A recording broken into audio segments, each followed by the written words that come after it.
This is the moment the world has been waiting for. For years, these bandits in Nigeria's northwest acted like untouchable kings of the forest. They flaunted their weapons, made videos boasting about their raids, extorted farmers, and even dared to mock the President of the United States. But all that arrogance, that confidence, they vanished overnight. Today, the laughter has stopped, and in its place is one thing: pure, unfiltered panic. Reports from deep within Sokoto and Zamfara tell a story of chaos. The so-called tough guys of the forest are running, desperate for safety, sending messages begging, "Please leave us alone. Trump wants to finish us." It's a shift that shows just how much the battlefield has changed and why every corner of Nigeria should be paying attention. Let's rewind to Christmas Day, December 25, 2025. While most of us were enjoying our holiday meals, the skies over Sokoto were anything but peaceful. The US military, working alongside Nigerian forces, launched precision airstrikes against terrorist enclaves.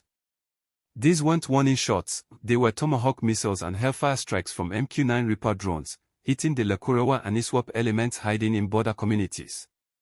The destruction was devastating, and the psychological impact on the bandits was immediate. Fast forward just 3 days later, and the dust has settled. Survivors are talking. Intercepted communications suggest a mid-level commander, now on the run, is terrified. In a voice circulating online, he reportedly says, "This is not what we bargained for. Trump wants to finish us. We cannot fight the sky. Please leave us alone." That statement says everything. For a decade, these criminals thrived because they could ambush Nigerian soldiers and hide in the forest. But now, the sky itself is hunting them. Thermal cameras, drones at 50,000 feet, missiles that never miss, their advantage is gone. Their only option: flee. But here's where the story becomes dangerous for the rest of the country. Where are they running? Villagers in border towns of Niger and Kwara states report influxes of desperate, ragged men on motorcycles, moving in small groups. Security analysts warn that these armed groups are relocating southwards to blend into the forest of Kayama, Bogu, and Shiru. This relocation is a double-edged sword. On one hand, it's a victory: the bandits are fleeing. But on the other hand, the threat is spreading. Wherever these desperate men go, they need food, money, and shelter, and that often comes at the expense of local communities. Reports are already emerging of early clashes in border towns where fleeing groups were intercepted. These men are no longer fighting, they are surviving, and survival for them often means preying on innocent people. The Trump factor cannot be ignored here. Many dismiss the US president's warnings about the killing of Christians in Nigeria as mere rhetoric. But the Christmas strikes proved his intentions were real. Now, these bandits know they are not just fighting Nigerian forces, they are on the radar of a global superpower. The psychological impact is enormous. When the US president declares he wants to finish you, sleeping with both eyes closed becomes impossible. Yet, questions remain. Is pushing them out of Sokoto enough? If the bandits simply relocate to Niger or Kwara, are we solving the problem or just moving it? Local governors must act quickly to mobilize security forces and intercept these groups before they establish new strongholds. A repeat of a Sambisa-like situation in the north-central region must be avoided at all costs. The humanitarian dimension adds another layer of complexity.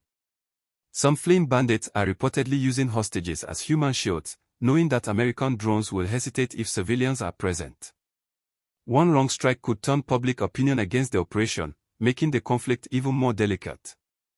There's an irony in their current cries for mercy. The same men who terrorize villages, kidnap children, and burn homes are now begging for their lives. It's a harsh reminder that bullies are only dangerous when they feel invincible. Once the tide turns, fear becomes their companion. Looking ahead, this may only be the beginning. Intelligence suggests more strikes are coming in states like Katsina, Kaduna, and even Niger. The goal appears clear: decapitation of leadership. Until the Lakurawa and ISWAP commanders are eliminated, the drones will keep flying, and the pressure will not let up. So, what should we think? Should there be mercy for those who come out with hands raised, or is total elimination necessary? The answer is complicated, but one thing is clear: vigilance is now more important than ever. Communities in Niger, Kwara, and southern Kaduna must stay alert. Report any unusual movements. These are not bandits in ordinary distress, they are a wounded, dangerous force, desperate and unpredictable.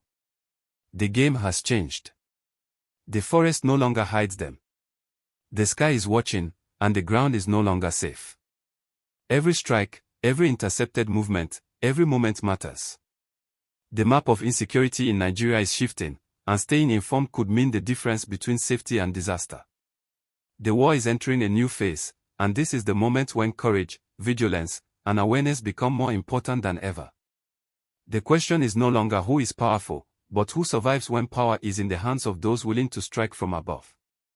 Stay alert, stay safe, and understand that the forest is no longer the sanctuary it once was.